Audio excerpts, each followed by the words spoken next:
pour que l'islam puisse enfin, la religion islamique puisse se développer beaucoup plus.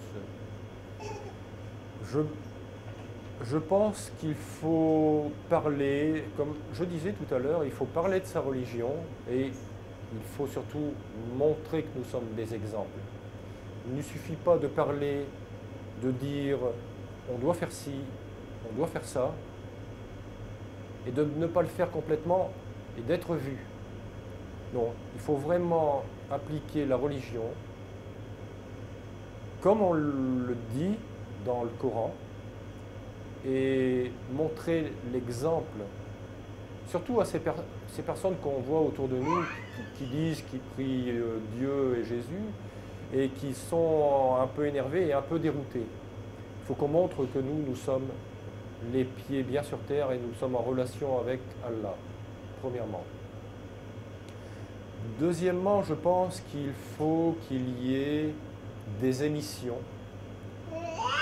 télévisées acceptées par les États.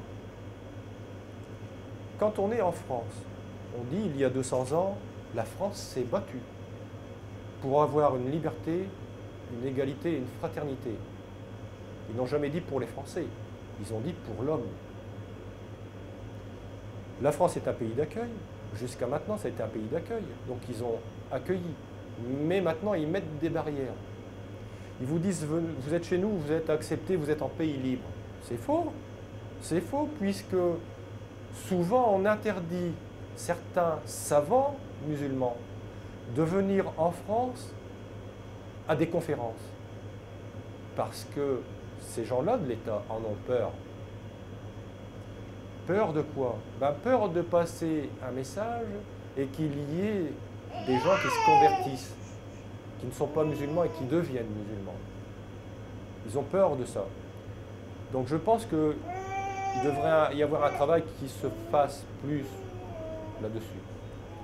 Je suis persuadé que ce sont nos petits qui vont grandir et qui vont faire basculer l'ensemble. C'est Allah qui décide tout. Allah sait mieux que nous. Et si Allah l'a décidé, ça se fera un jour.